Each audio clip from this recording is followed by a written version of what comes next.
Next case we want to talk about. Now, you remember the name Pamela Smart.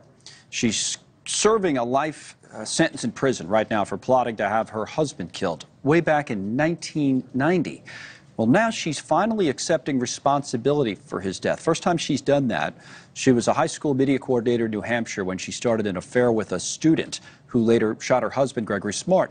All along, she denied knowledge of the plot, but was still convicted on first-degree murder charges. Her confession comes as part of a request for clemency from the governor of New Hampshire. Back on this with Misty Marris, who's still with us in studio here in New York. Boy, so this is, I'm sure, a case that you remembered, followed, and boy, it's back in the news. Thoughts real quick on this? Yeah, I was shocked to see it back in the news. And look, she exhausted all of her appeals. She went up as high as she could in the courts. She was unsuccessful. So now the only option to try and get this sentence commuted is to make a plea to the governor to try and lay her case out as to why she shouldn't serve her life sentence without parole. Keep in mind, she was convicted as an accomplice, so that has been part of her argument, that she wasn't actually the person who committed the murder, but she was convicted and sentenced to life.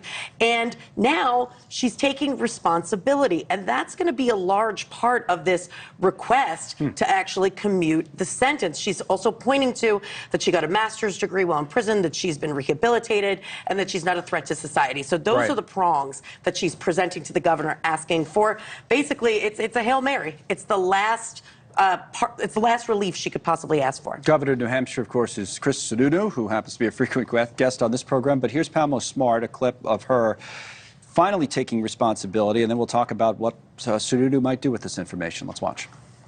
I found myself responsible for something I desperately didn't want to be responsible for. My husband's murder. I had to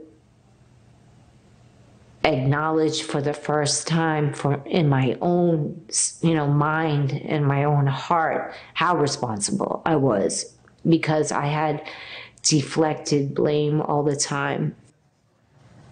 Any additional thoughts on how Governor Sununu might look? Well, that really speaks to what she's been arguing for a very long time, which is that it's accomplice liability. It's different. She wasn't the one to actually do it. But look, he's going to look at this from the perspective of, has this person been rehabilitated, and is there a reason to go against what the sentence was? It's such a horrible crime. And I'm sure you could probably see some petitions from the family members saying no, and trying to stop this in its tracks, because, again, all of those other appellate options have been exhausted.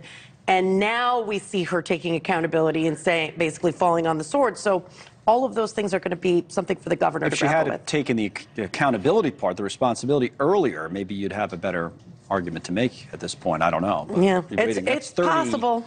It's a long time ago, right? Way over 30 years, 1990. All right, Misty, thanks for all the coverage and all the help today on a number of stories. Let's turn to another story.